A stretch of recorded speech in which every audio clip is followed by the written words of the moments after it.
Pronto. Tudo bem? Boa noite. A gente começou 5 minutos antes, falei, vamos cancelar e começar a outra. Não pode fazer isso com TI, porque a lei do Smurf faz isso. Né? Então, eu quero apresentar, que para quem não me conhece, está vendo pela primeira vez, meu nome é advogado Armando, eu sou especialista em direito de família, relacionamento, LGBTQIA+, e hoje a gente vai falar um pouco com uma convidada, que é uma pesquisadora, sobre contos infantis, e eu coloquei até a mudança na cultura do matriarcado, que é de propósito, que é das mulheres. Então, para a gente entender o que aconteceu na história da humanidade moderna e um pouco medieval, dos contos infantis, que é da onde vem a maioria desses contos, e o que aconteceu com a Disney e pós-streaming, o que está acontecendo com essa mudança. Ela é uma pesquisadora, ela fez letras na USP muito jovem, e é uma pesquisadora. E eu falei para ela que ela tem uma capacidade ímpar de explicação, e ela mudou uma regra, fez a indústria do cinema americano infantil mudar um pouco a sua cultura, olhando a mulher a partir de outro paradigma. Então, eu queria que ela falasse, antes de se apresentar, porque isso a gente vai fazer no final, quem são as mulheres que são referências para ela. A minha primeira referência é minha mãe, né? Que nunca foi uma princesa, né? Eu tenho quase 50 anos, faço 50 anos agora em maio, então eu sou de uma década de 70, né? Nasci em 72, e a referência que a gente tinha era da Disney, das princesas, que eram gatas borralheiras, né? Que ficavam limpando, cozinhando, e até o príncipe chegar e beijá-las, e elas viravam princesas lindas, maravilhosas, iam morar em castelos e ser felizes para sempre, né? O que era uma grande mentira, porque se a gente olhasse ao nosso redor, não existia isso, não tinha esse príncipe nunca chegou. Eu não estou te ouvindo, Armando. E você percebeu que a vida da sua mãe não era tanto de Cinderela ou de princesa como os contos diziam, né?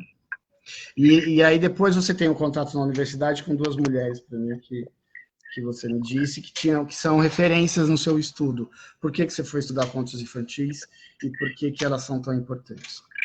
Bom, aí eu tive uma mestre em literatura portuguesa, Yara, infelizmente já não está mais entre nós, mas ela era maravilhosa. Ela entrava na sala com um maço de cigarro só, não tinha um livro, e ela te encantava ao falar sobre Camões, por exemplo, sobre literatura portuguesa, que era o que ela dava para a gente.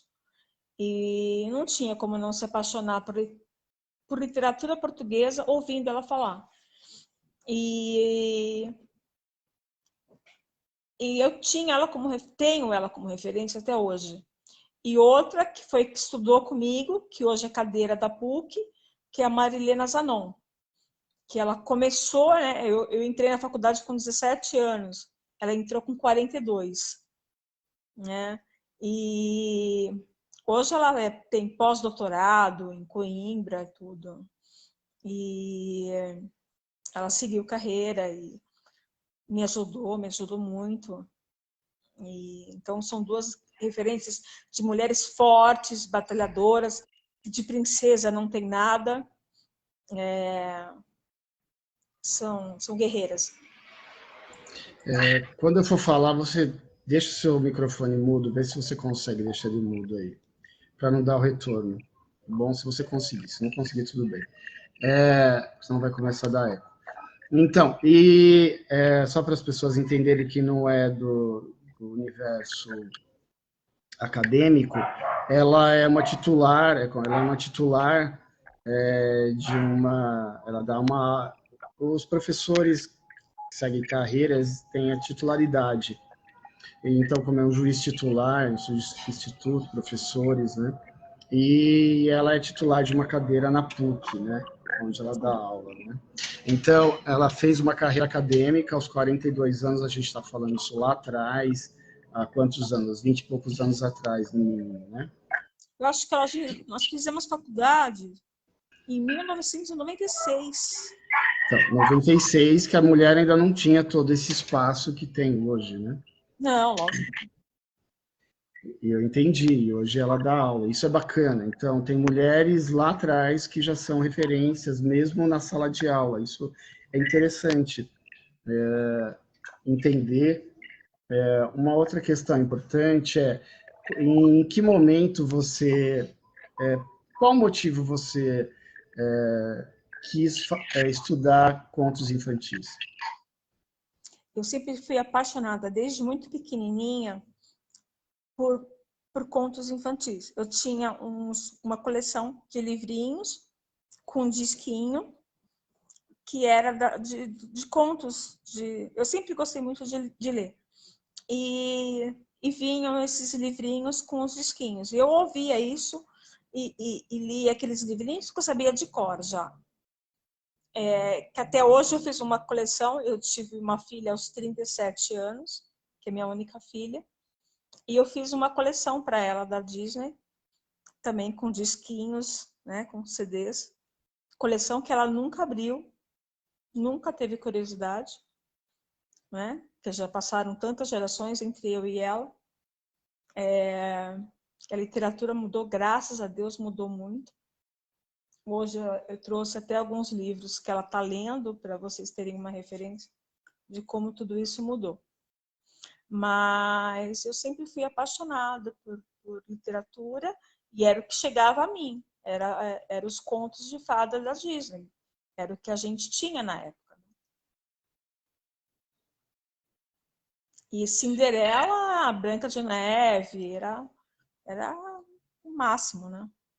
Sim, entendi. E o que aconteceu que você começou no processo acadêmico a se interessar isso e como que foi esse processo de pesquisa? Quem te ajudou? Quem me incentivou a estudar foi uma professora de linguística, eu não me recordo o nome dela agora, mas ela sempre falava assim para mim: eu espero mais de você. Eu tirava 10 na prova, ela fazia assim: mas eu espero mais de você. Né? E Neuza, ela chamava Neuza. E aí um dia eu falei para ela: poxa, Neuza, eu tirei 10. Ela falou assim: mas eu espero mais de você. Aí eu falei: por que você espera mais de mim? Pô, tirei o máximo, cara. Aí ela falou assim: porque você pode mais do que você escreve. Aí eu falei: por quê? Ela falou assim: porque você gosta de literatura infantil. Vai por essa veia, que você vai dar certo. E tanto que a minha primeira faculdade, né, que eu fiz foi linguística. Só que hoje o linguístico ele passa fome, né? Nesse país ele passa fome. Aí eu fiz letras depois. E o seu mestrado foi em quê? Você fez o seu mestrado em quê?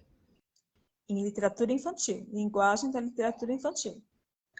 E o que acontece com a sua obra? Então, aí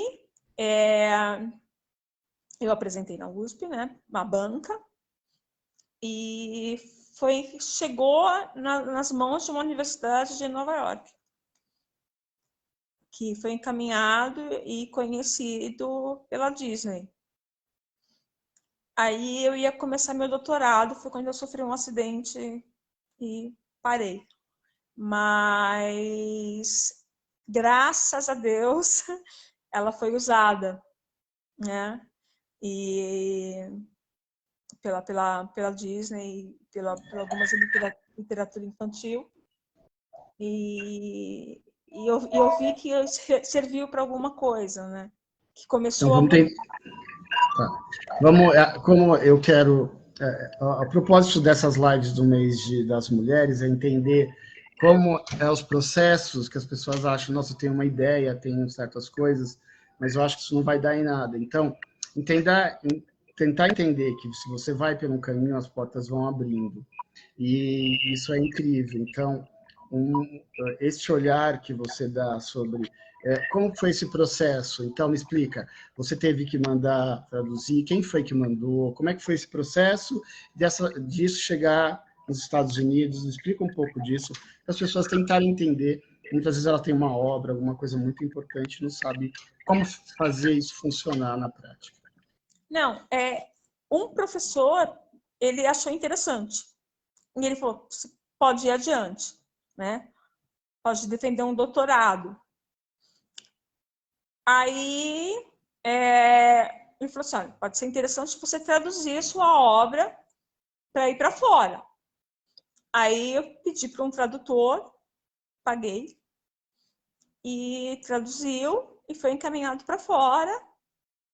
E aí, eu não sabia que ia ter essa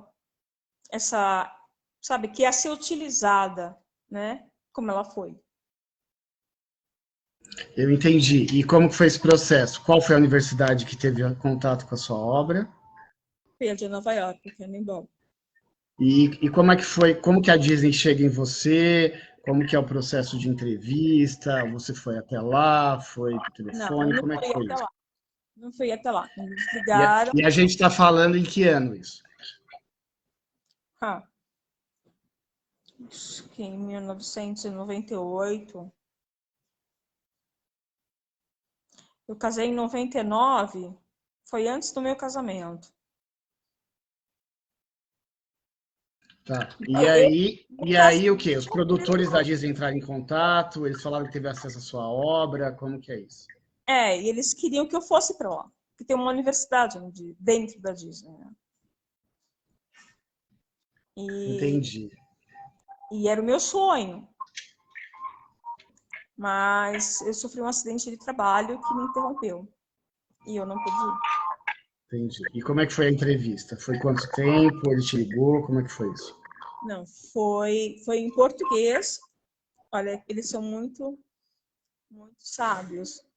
Foi em português. Durou aproximadamente uma hora e pouco. E eles perguntaram qual era o meu intuito, o meu objetivo, onde eu queria chegar, qual a visão que eu tinha da mulher de hoje, né? Que era a mulher de antigamente, de 1990, quase. Já era uma outra mulher que não era de 70. Foi por aí. Entendi. Eu acho que deu problema na minha câmera, porque eu vou ver se eu consigo Deu, eu não tô consertar te vendo. ela. Eu não estou te vendo, mas tudo bem. Isso não é importante. O importante é você aparecer. O que acontece? E, e eles falaram o quê? Que iam usar sua obra, eles falaram alguma coisa, pediram autorização, falaram que ia estudar, se tinha um roteiro, você não sabia de nada. Não, eu não sabia de nada. Eles só falaram que era muito interessante para a Disney. Minha filha está vibrando aqui. Que delícia, manda ela vir participar também. É, Ela já passou ali, ela já passou, a gente já viu ela. Ela mas ela já passou escorregando. É bacana isso. hoje eu É pedi para bacana ela, isso. queria me dar alguns livros que você leu para eu apresentar na live, para ver a diferença, né, da minha literatura para a sua. Aí ela trouxe alguns livros e é muito legal. Os Sete Maridos de Evelyn Hugo, que fala sobre bissexualidade. Ela tem 12 anos. E fala sobre bissexualidade. Na minha idade, com 12 anos, a gente nem sabia o que era sexo. Gillian Paim, que é Boston Boys, uma coleção de... são brasileiros. E é muito legal. Ela tá rindo de mim. Que legal, isso é bom. Então é uma outra, quer dizer, são assuntos completamente... Eu leio assim, atrás, eu fico, mas será que você pode ler isso? Será que você... E os livros da Disney, eu acho que vão ser vendidos para algum sebo, né? Entendi. Claro, vai ser para pesquisa, né? Estão aqui, estão guardadinhos ali, junto com a nossa foto na Disney. Tá, e a sua obra foi usada aonde? Ela foi estudada e usada na Disney, né? No Frozen, ela estava aqui falando, no Frozen. Ah, no Frozen. Legal, então foi no Frozen. Então, o Frozen já... Eu não assisti o Frozen, então eu não sei o que tem o Frozen. Me conta qual que é a história do Frozen para mim. O Frozen, para começar, quem é a dona do castelo são duas mulheres, né? É um casal que tem duas filhas, eles morrem, e quem é a dona do castelo são as duas filhas. Voltei. Voltou. Consegui voltar, vai. Então, elas são donas... Eu não conheço a história, eu não assisti Frozen. Eu Então. parei de assistir filme de criança com 11 anos, então... Meu filho tinha 11 anos, quer dizer, eu parei. Assistia tudo, mas acho que o Shrek foi o último que eu assisti. Acho que depois eu não assisti nada. Já vem com uma nova linguagem. Shrek é importante. Então, ter uma concorrência, trazer humor. Aí o Shrek traz humor. O que o Shrek traz? Não é um príncipe, né? Ele é um príncipe que solta pum, que arrota, que toma banho de lama, né? Né? Ele é um ogro, né? Ele é um ogro e tal. E o príncipe, que é o príncipe... É pequenininho, é anãozinho, né? Arrogante, prepotente. Né? E o príncipe é um idiota, né? E o príncipe é um idiota. Isso é bacana, que você tem uma inversão no papel, né? Mais uma realidade mesmo dos meninos mimados do castelo, né? É isso aí. Mas eu acho que começou a mudar com a Bela e a Fera. A Bela e a Fera começa. Eu acho que mesmo sendo o castelo da Fera, tal, assim, mas a Fera já era... Feia. Né? Já era feia. Era feia. Ela dependia do beijo da princesa, né? Então, eu vou falar uma coisa que eu já tinha contado para você. Eu não assisti a Bela e a Fera, voltei que assistir, porque os meus amigos no trabalho falavam que eu era a Vela, que era muito chato, não parava de falar. E aí eu preciso assistir para ver se eu sou igual mesmo.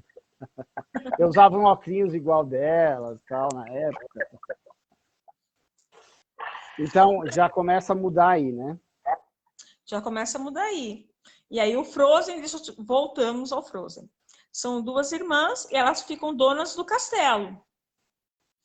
E aí ela tem o poder de congelar as coisas, né? Onde ela toca, congela. E aí, em suma, ela fica congelada e quem salva ela e todo o mundo, né, da cidade onde elas vivem, do frio, é a irmã, é o amor da irmã. Então, já não é mais o príncipe, o homem...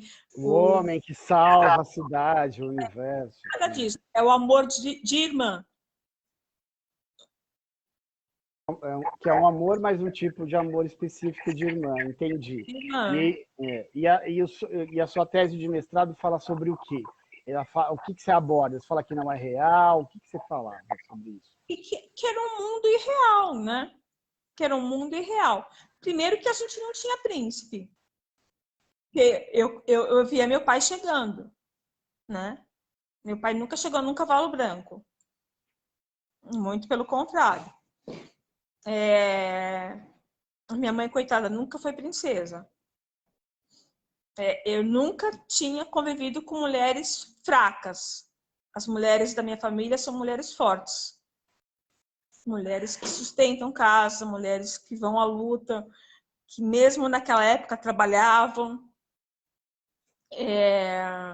A minha tia Marina, hoje teria mais de 100 anos, ela, quando meu avô morreu, isso há 100 e poucos anos atrás, Ela falou, não, nenhum dos meus irmãos vai sair daqui. Ela tinha 8 irmãos, a minha tia tinha 3 meses, a mais nova. Ela saiu para trabalhar com 16, 17 anos. E minha avó trabalhava numa máquina, 12, 15 horas por dia, para sustentar todos os filhos. E a minha tia também saiu para trabalhar. Então, essa mulher que eu tenho na vida são a minha mãe, as minhas tias, entendeu? Que sempre trabalharam. A minha madrinha, que trabalhou, que sustentou uma casa, que se ergueu, que tinha um carro legal, que tinha um emprego bom, que era forte e que é forte até hoje, aos quase 80 anos. Então, essa princesa que vivia no castelo, nunca chegou até mim.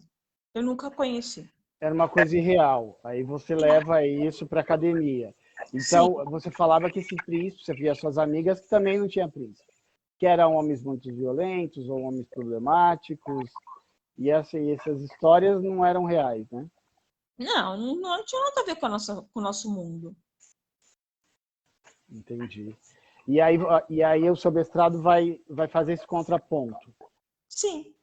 E você vai falar assim, precisamos de uma literatura real. Sim, a mulher precisa saber o seu empoderamento. Entendi. Então, entendi. E aí você vai dando... Que a gente só vai...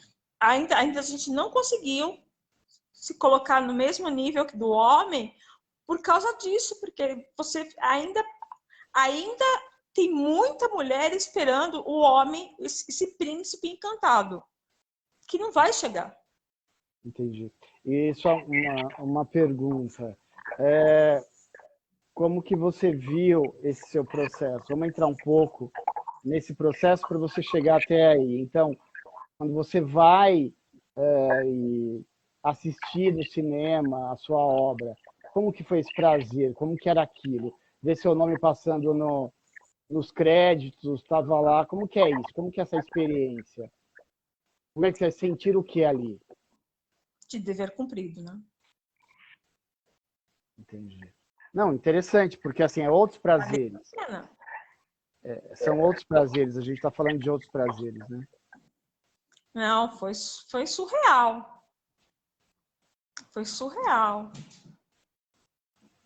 E assim, né? A minha filha era bem pequenininha e ela curtia Frozen, né? E o nome dela é Ana. E as irmãs são a Ana e a... Como? Elsa. A Elsa. A Ana é uma Ana. Olha que coincidência louca. Não é coincidência, mas... Meu Deus. E aí a Ana é a irmã que não tem poderes. E a Elsa é a que tem poderes de congelar as... E aí ela enchia o saco que ela queria chamar a Elsa. Ah, entendi. Porque não tinha poder, entendi. Porque a Elsa tinha poderes. E aí eu era casada ainda. E ela enchendo porque ela queria ser... Eu nunca menti para ela, eu sempre falei a verdade. Mas ela encheu tanto o saco que ela queria ser Elsa, que aí o pai dela falou assim, amanhã tua mãe vai no cartório e vai pôr o teu nome de Elsa. Vai dormir. Aí ela foi dormir. Aí no outro dia ela falou, mãe, vamos lá para eu ser Elsa. Aí eu falei, não, você não vai ser Elsa. Você vai ser a Ana. Mas se você prestar atenção no filme, quem salva todo mundo é a Ana. Aí foi assim, da história, contamos, vamos de novo na história. Mas ela foi Elsa por um bom tempo aí. E hoje ela quer ser Ana. Hoje eu não sei se ela tá afim de ser Ana, se ela tá afim de ser Elsa. Entendi. Eu só sei que ela passou subindo para lá e desceu para aparecer, porque ela queria aparecer. Então, depois tem que chamar ela para aparecer no final, pelo menos. Então, não, que bacana, teve todo um processo mesmo. E eu entendi. Eu Esse estava falando que ela ouve, que era a Leila Harry Potter. Como que é o nome? Como que é o Harry nome? Harry Potter? Como que é o nome Harry dele? Potter. Harry Potter. É Harry Potter, né? Harry Potter, agora lembrei. Harry Potter. Acho que uma... Mas então, é outra proposta também, né? É uma pessoa que perdeu os pais, tem um processo, e ele salva a humanidade, também passa por outros olhares, né? A partir da infância e da adolescência, né?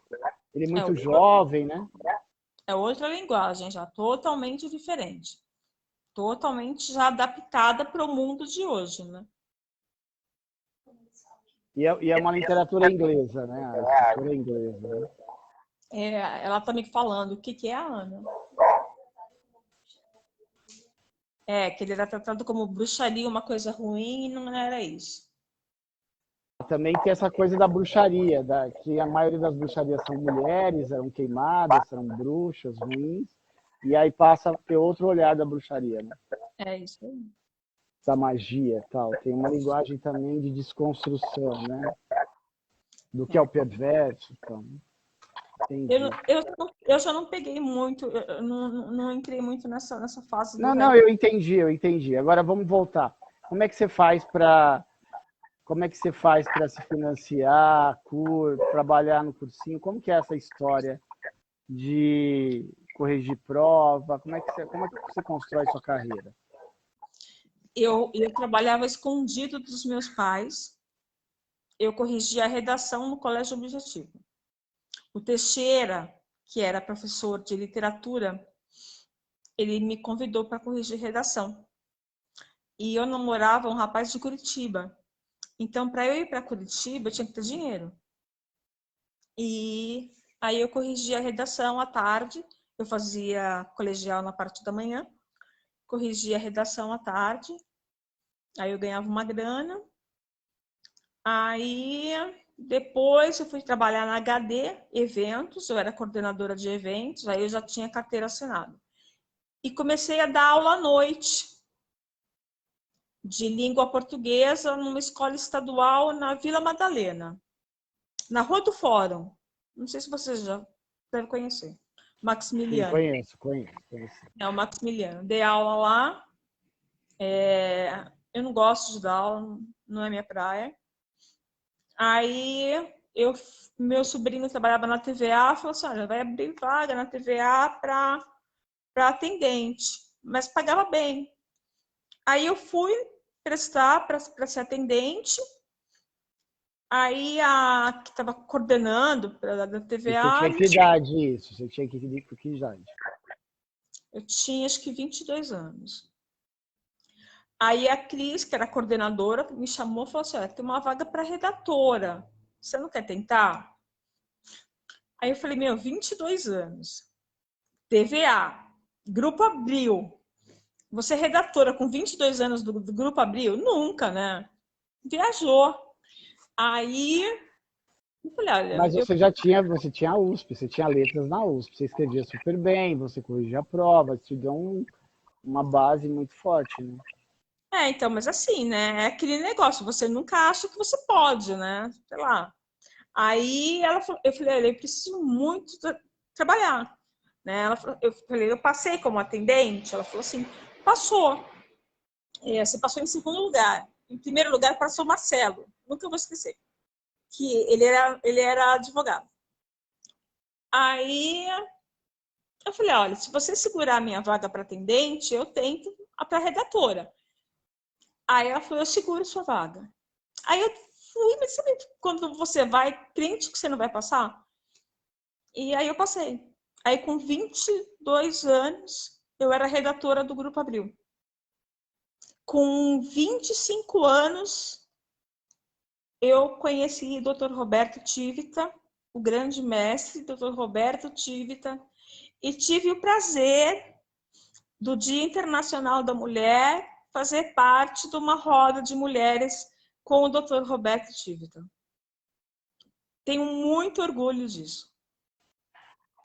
Entendi. E aí, o que é que acontece nessa sua história? Você trabalha na TVA, como é que foi a experiência das gravações dos MTVs acústicos? Como é que conta um pouco dessa história?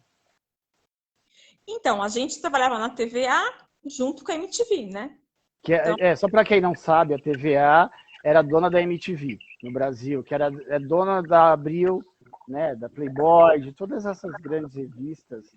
pertencia ao Grupo Abril, a TVA pertencia ao Grupo Então, o Abril. Grupo Abril. Era um segmento dentro, e a MTV também fazia parte. Né? E a MTV fazia parte do Grupo Abril também. E, né, eu era sempre, o meu gestor era José Luiz Freundorf, e ele me pedia para fazer alguns trabalhos na MTV. Então, eu trabalhei com o João Gordo, trabalhei com a Astrid Fontinelli, trabalhei com todo esse pessoal. Aí, e fiz alguns acústicos. Eu pedi para ele, né, que eu queria participar do Ira. Eu sou apaixonada pelo Ira, eu falei, eu fico num cantinho, e aí eu tive o prazer de ficar no palco com o Ira. Então, para mim, foi assim o máximo. Participei do Zeca Pagodinho, fui para Xerém, comi pato 5 dias comendo pato, mas tudo bem. Legal. E você está vendo? Uma menina de 22 anos, o que vai construindo, né? Olha, não, é assim, foi um sonho trabalhar na Abril. Então, deixa eu só parar um pouco, porque as pessoas, eu falei da cultura do matriarcado, né? E elas não entenderam que é uma provocação. Então, as pessoas, as mais feministas, as mais ligadas às culturas matriarcais, fizeram processos assim. Entender que o matriarcado só vai voltar se essas mulheres estiverem no poder, se elas tiverem independência financeira. É um outro modelo. Você está ensinando a sua filha uma cultura do matriarcado, que estava perdida, entende? Que já foi... Eu não vou falar de antropologia, era uma provocação, mas assim, é entender que o matriarcado, para voltar, você tem que construir bases sólidas, e começa nos contos infantis. Então, é uma nova cultura. Eu não estou aqui para fazer papel de intelectual, não é isso. Mas não cabe a crítica, é entender que é sutil. Para você discutir, então assim, você não vai derrubar o machismo, o patriarcado, matando os homens. Você vai ter que educar. E quem educa os homens é as mulheres. Então, se você tiver novas mães que têm uma visão matriarcal, ela vai passar as referências que o príncipe tem que ser legal.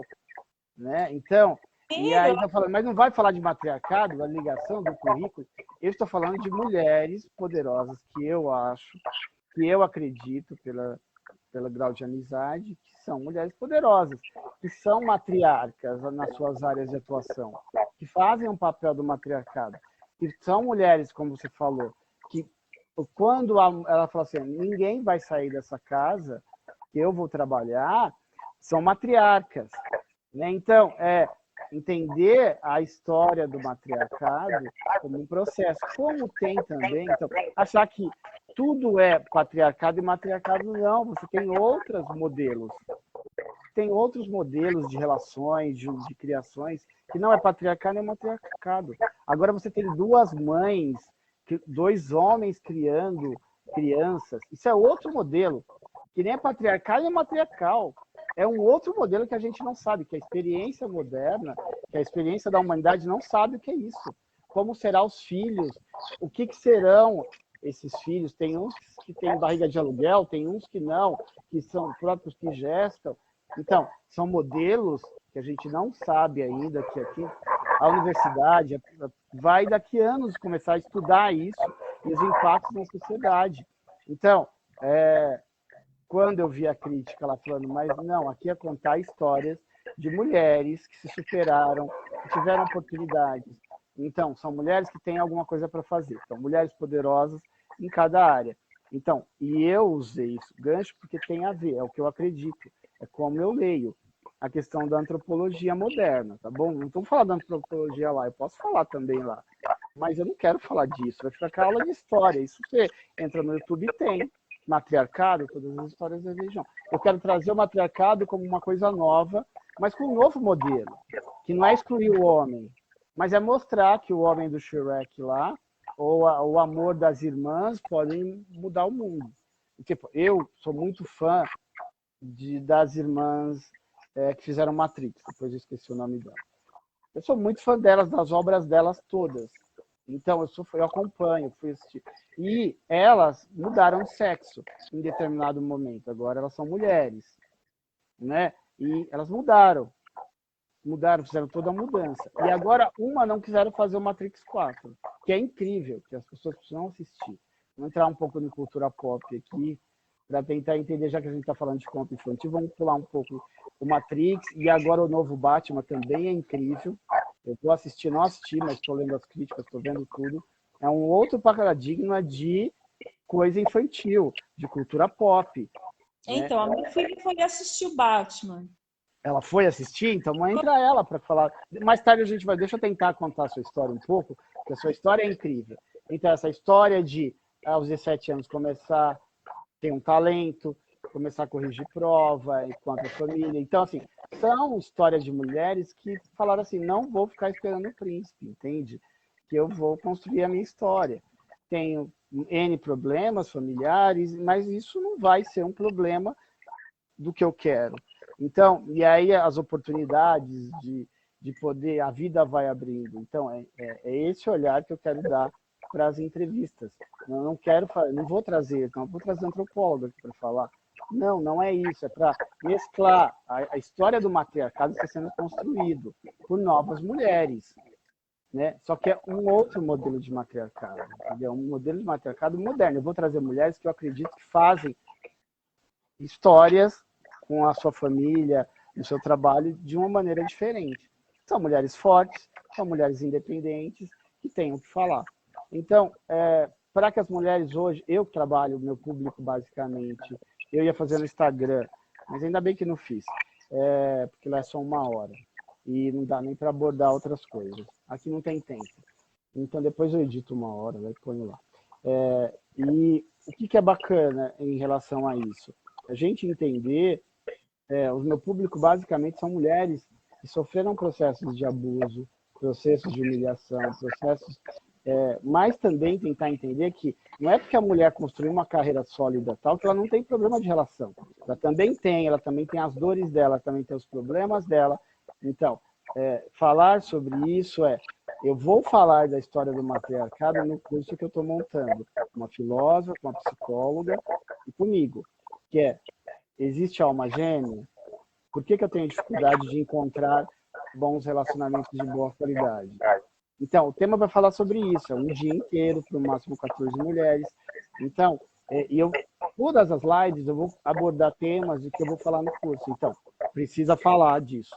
Precisa falar da construção da mulher moderna, para onde ela entra, quais as crenças dela, por que ela acredita no príncipe. Então, eu estou montando com base numa pesquisadora da USP, que depois eu vou passar o nome, vou deixar embaixo as referências, que ela faz toda a história da iconografia da mulher moderna, desde a Idade Média, até as Disney, até Hollywood, até a Marilyn Monroe, símbolo sexual e tudo. Então, como que a mídia, como que os processos, e as bruxas, que tinha as mulheres aqui, as indígenas que comiam os homens, e um monte de histórias que eram idas para a Europa e como essas mulheres eram vistas. Então, é uma pesquisadora da USP que faz, são 4 livros, então, que é a iconografia da mulher moderna, de como a sociedade vê ela. Então, todas as coisas mais antigas e as mais novas. Então, eu vou tentar desconstruir essa mulher que a gente acha que ela é daquele jeito. Então, tem vários modelos, e o curso vai falar sobre isso. Então, aí no curso eu vou falar sobre antropologia, eu vou falar do matriarcado, e quando o homem dá um golpe na mulher, porque tem um movimento de um momento na história, que tem 10 mil anos, antes era matriarcal, era mais organizado, era matriarcal, tinha cidades ou organizações sociais que eram mais dividido o poder da mulher e do homem, e de repente, em um momento, o homem, tem um fato histórico que acontece, o homem dá um golpe na mulher E aí aquela história de bater na cabeça que vai puxando ela pela violência. E aí são criados... Aí eu vou falar disso, de antropologia, né? De sociologia, de como foi construído isso. Mas isso eu vou fazer um curso. As pessoas vão lá para estudar, para poucas pessoas, né? Não dá para abordar isso aqui. Não vai ficar coisa de professor. Eu não sou um advogado, uma filósofa e uma filósofa e uma psicóloga. Para a gente abordar todas essas questões. Por que as mulheres têm dificuldade de encontrar relacionamentos de boa qualidade? Entendeu? O mito da alma gêmea, ela existe ou não existe? Eu não vou falar do que é. Eu acho que não. É igual a metade da laranja, né? Eu acho que se a minha metade alguém estava chupando ela. É, mas bacana, mas vamos tentar voltar. Mas você não ficou esperando a metade da laranja. Então é isso que eu quero trazer para essas mulheres. Que a gente pode, Aí a gente não faz sozinho. A gente tem pessoas que ajudam, tem um professor que fala, ó, precisa ir lá para Nova York, manda para lá. Então, é um processo físico. Eu vou lá pagar um tradutor, tá bom, eu vou fazer isso. Então, eu vou atrás. E aí as coisas vão caminhando, né? E não é parado que as coisas vão funcionar.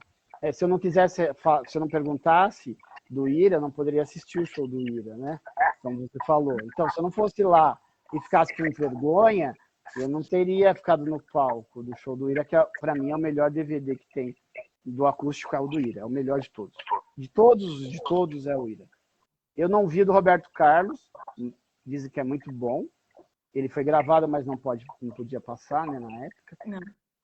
Mas ele foi gravado para as pessoas que não sabem, ele existe, né? Porque tinha uma cláusula, né, só não podia transmitir para porque a Globo tinha uma cláusula que proibia ele de não passar em nenhum lugar. Mas ele foi gravado, ele existe, né? Então, o Ira para mim é o melhor, de todos. Cássia Eller é muito bom, mas o Ira para mim é o melhor. Essa para mim é uma questão. Agora, voltando nessa coisa de trabalhar, e aí como que é esse processo de você, da TVA ser vendida, e como que é esse processo de vir pessoas de fora, como que é essa transição, quando é que os espanhóis entram no Brasil, e como que é a mudança, e como é que você foi, entre aspas, entrou nesse novo sistema, se achou um lugar, um outro processo, como é que foi isso? O que aconteceu? A gente tinha como... A TVA foi pioneira, né? Em TV por assinatura no Brasil. Então, nós éramos donos do mercado, né? A gente tinha um orgulho enorme de exibir o crachá, né? Porque era TVA MTV. Então, como eu era assistente da presidência, o meu vinha TVA MTV presidência. Então, eu entrava em qualquer lugar e se você espirrar, saúde, né? E a nossa concorrente era a NET, que era da TV Globo, e eles tinham como objetivo não a TV por assinatura. Eles tinham como objetivo cabear as cidades, porque futuramente os fios não vão passar mais por cima, eles vão ser subterrâneos. Então, o intuito da NET era alugar esses cabos. Então, por exemplo, eu vou alugar para a Enel. Sim, a Enel que passa cabo, tá? Vai passar pelo meu cabo. Você vai me pagar tanto por mês. Aí, o que eles descobriram? E TV por assinatura dava dinheiro. Entendeu? E aí, eles começaram a investir em TV por assinatura. E eles já tinham cabeado São Paulo inteiro. E a TVA era aquelas anteninhas. Sim, satélite. Não era satélite, era anteninha mesmo. Era anteninha? Era anteninha. Era sinal. Anteninha, tá. A gente... Sinal por onda de rádio, né? Por micro-ondas. Né? Ventou, acabou. Acabou o sinal. E a NET não, a NET oferecia, né? Vinha por cabo, subterrâneo, sinal perfeito. A gente foi perdendo o mercado. Aí veio os espanhóis e injetaram uma grana e a TVA começou a cabear também. E tinha mais qualidade de canais, né? Tinha HBO, Tinha mais opções, né? Tinha mais opções. Não, e mais qualidade também, né? Que o HBO era bem melhor que o Sim. Telecine. Não, claro, o HBO sempre foi o melhor. Então, aí os espanhóis, acho que há uns 7 anos atrás, mais tempo que isso. A Ana tem 12.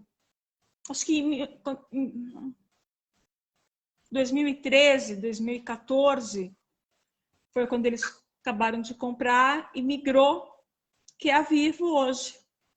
Comprou a parte, já tinha a parte de telefonia, né? Tinha um celular e tal. Sim, E aí compra e incorpora isso ao pacote, né? Entendi. E como que é o processo interno disso? Como que é as pessoas, como é que foi esse processo de insegurança? Como é que foi isso? Gera uma insegurança, óbvio que gera, né? E o Dr. Roberto Tivita faleceu. Foi o Janka que assumiu a Abril, né? Filho dele. E outra empresa praticamente falida, né? O grupo faliu, fecharam um monte de revistas. Aí entra a internet, entra outros processos, né? YouTube, outras coisas. E aí a gente foi para Vivo. Mas é uma mãe, assim, não tenho o que falar da Vivo, é perfeita. Tem um padrão europeu, né? Para quem trabalha para Vivo, né? Sim. Entendi. Bacana, bacana. Você quer falar mais sobre alguma coisa? Olha, eu acho que a primeira coisa que a mulher tem que saber é que o homem chega ao mundo através de nós. Entendi. O que mais? Vai começar a dizer seu cacete. Eu vou deixar mudo aqui para você ver seu cacete nos homens. Não, e você me mandou uma poesia da liberdade, né?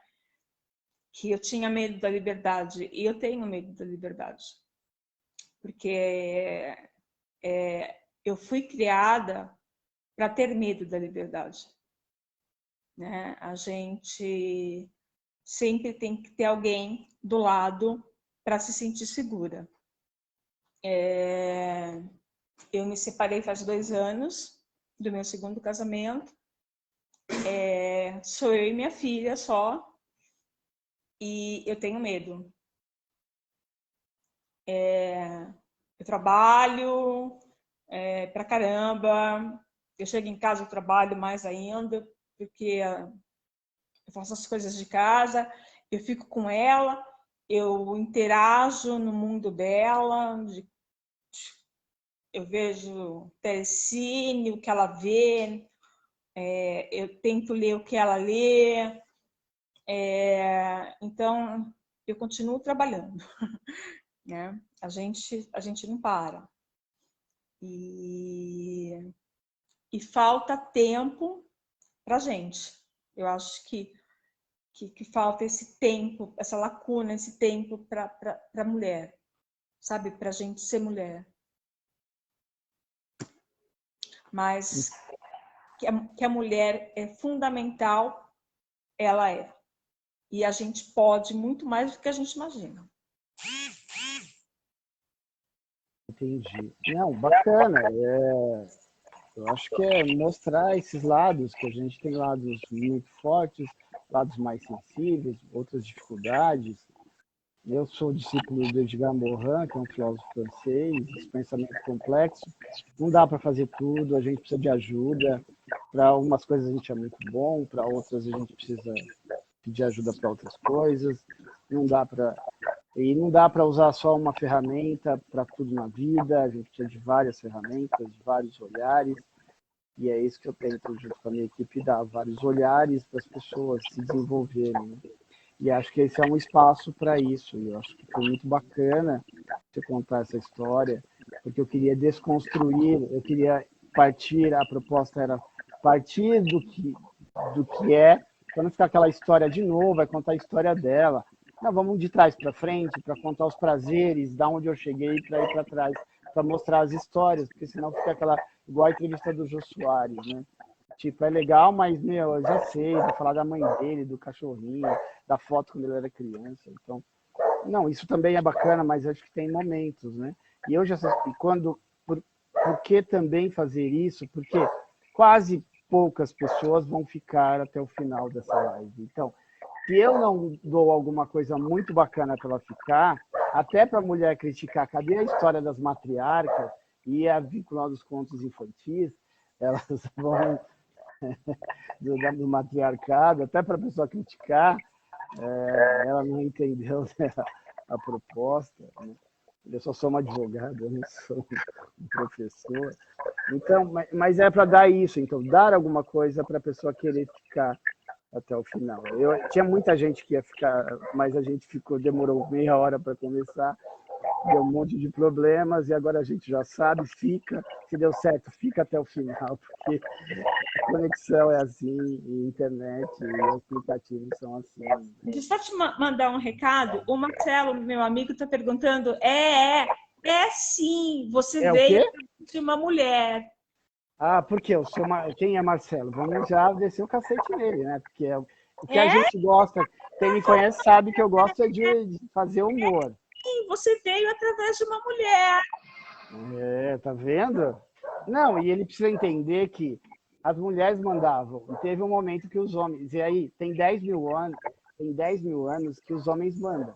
Só que tá virando uma merda, o mundo tá acabando. Então, tá ficando... O negócio não tá funcionando. Ou a gente põe as mulheres no lugar, porque não tá dando certo, não. Tem que tentar mudar, né? Porque esse patriarcalismo tem uma... Eu vou até deixar um link aqui sobre uma reportagem da BBC falando sobre a questão... Aqui a gente está tratando uma questão de gênero, e aí entender as nuances do gênero. Tem uma reportagem da BBC Brasil que fala sobre o modelo Putin, como que o Putin se relaciona, e também por que o Bolsonaro vai para lá, por que o Trump era muito próximo do Trump. Então, tem um movimento do patriarcalismo mesmo, desse homem. Desculpa te interromper. Sabe que eu gostei do Trump? A única coisa que eu gostei do Trump, que ele andou na frente da Rainha Elizabeth. Ah, porque ele ficou na frente dela, e você achou isso bom. E deu um foda-se para ela, entendeu? Entendi. Não, mas tem um modelo. O modelo Trump é ruim. O modelo Trump é ruim. Nós estamos falando, o modelo de homem Trump é ruim. Livre. Só para tentar entender, a gente está falando aqui não de política, a gente está falando de modelos de homem. Eu vou deixar na BBC Brasil aqui o link, eu vou deixar o nome da reportagem, vocês põem no YouTube, vocês vão perceber o que é uma reportagem séria falando do modelo homem, másculo, forte, do Putin, tal, ser da guerra, tal. E a gente está falando isso antes da guerra. Tá bom? E por que o Bolsonaro vai lá? Por que é da próxima do Putin? Então, porque tem um modelo do homem. E aí o Putin se aproxima muito da Igreja Ortodoxa, e aí começa a fazer leis contra as comunidades LGBTQIA+. E então a gente vai entender por que isso está acontecendo, porque é um modelo patriarcal, né, basicamente da Igreja Ortodoxa. A Igreja Ortodoxa ela tem muita dificuldade de mudança, tá? Ela é ortodoxa porque ela é a ortodoxia, o que importa. Então a Igreja Romana mudou, mas a Igreja Ortodoxa Russa, que é outro modelo, tá? A Igreja Católica Ortodoxa Russa, né? Como se fosse, a Igreja Católica Apostólica Romana. Elas se dividiram em algum momento, e então entender isso, que essa aproximação para a popularidade fez endurecer coisas das mulheres, as mulheres não podem protestar, tem um monte de questões feministas, tal, que é um modelo do patriarcado, e a gente está falando aqui desses modelos, a gente não está falando de política, a gente está falando de gênero, de modelos que a gente acha que é bom ou ruim, mas eu não acho que é bom nem ruim, a gente precisa só entender e ver se isso está funcionando ou não. Esse era o meu recado, tá bom? E você quer falar alguma coisa? A sua filha quer falar alguma coisa? Quer falar, filho? Não, lá não Ela é tem falar. alguma dica de literatura infantil para criança, para 11, 12, 13 anos, que a pessoa começar a ler, vai gostar? Mulheres e homens? Ah, banana, como que é? Diário de um banana. Para quem nunca leu, porque assim, é uma sociedade, essa juventude, é uma sociedade muito do celular e tal. Então, como começar, falar o que uma pessoa começar com um livro que tem a ver com ela, entende? Porque não adianta você falar livros muito complexos. Então, para começar a ler, um livro que a pessoa se divirta, né? Porque eu acho que tem que ser uma boa diversão no começo.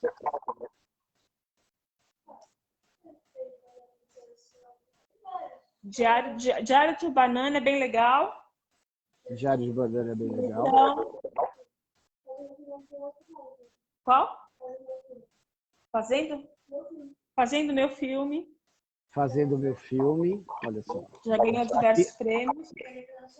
E é nacional. e é nacional, olha só que bacana, tá vendo? Então aqui também é cultura. Depois a gente faz uma live com ela, a gente vai fazer uma live com ela para falar do Batman. Tá, o que é legal é Ah. o livro sempre teve presente na vida da Ana, tá? Desde a gestação eu lia para ela, quando bebê, o livro ia para a banheira, sabe aqueles livrinhos de borracha, iam para a banheira. Tem livro aqui em casa, em todo lugar, como decoração, o livro sempre fez parte. E a Ana sempre me viu lendo. Então, Tem um modelo de mãe. ela lê de 4 a 5 mensalmente. Isso que é bacana. Isso que é o mais Muito bacana, legal. né? Isso que é o mais bacana. Porque eu falo, quem lê, escreve. Então, se você lê bem, você vai escrever bem. E ela vê isso Sim. nas notas de redação, quando ela tem aula de redação, que ela ajuda os amigos a escrever, né? E ela tá montando um grupo aí com as amigas, elas trocam livros, é muito legal. Uma incentiva a outra a ler. E começou pela Ana, pela minha filha. Então, Só uma ideia para deixar para ela perder a timidez dela, ela começar a gravar as aulas dela. Por quê? Para depois editar, fazer edição, porque tem muitas pessoas que têm dificuldade, principalmente jovens. E se ela tem toda uma didática e facilidade, isso ajuda. Aí edita, tal, bonitinho, mas é bom gravar. Mesmo com celular. Legal, que é uma geração que eles vêm com umas bandeiras, né? Por exemplo, aqui em casa, ela está me convencendo a não usar alguns produtos que são testados em animais. Então, por exemplo, a nossa pasta de dente foi trocada. O nosso creme corporal foi trocado. Porque ela me convenceu que era usado em testes de animais que não havia necessidade. Então, tudo bem. Uma geração mudando a outra geração. Então tem um diálogo, isso é o bacana. Quando você consegue entender que um não manda no outro, mas é uma troca, né? Pela experiência, isso é o mais bacana. Não, isso aconteceu comigo. Isso aconteceu comigo com meu filho. Eu dei um monte de informação de cultura para ele e hoje ele fala, pai, eu ouvi isso, assisti isso, tal, porque eu não sei mais. E aí ele que fala, olha, tipo... Então, é uma outra referência, eu estou aberto. Eu falei, você está ouvindo, tal, no carro? Não, põe aí, não, põe você, eu quero ver o que você está ouvindo, porque ele tem outro olhar, é outra linguagem, e são coisas muito boas. E a gente tem que ter ouvido, né? Não, sim, claro, mas assim, é uma troca mesmo, é uma troca, eu não imponho. O que eu falava era assim, tipo, com 16, com 14 anos você vai escutar punk rock e tal, rock punk e tal, Garotos Podres. Então, para dar um certo olhar, para ele viver certas experiências, e ele vai construir o dele. Mas era importante, né? Como você falou, tá valendo, tal. Eu mais ligado na questão da cultura. Mas é bacana. Mas é isso. Ler é bom demais. Então tá bom. Então, obrigado. Foi um prazer. A gente vai se falando. Terá a próxima, fala para Ana que a gente quer fazer uma live do Batman, tá bom? Eu vou assistir o Batman para a gente fazer uma live com ela do Batman. O que ela achou do Batman. Tá Se joia. quiser chamar as amigas dela também, a gente faz uma videoconferência só do Batman. Tá legal. Tá bom, tchau, um abraço. Outro. Prazer.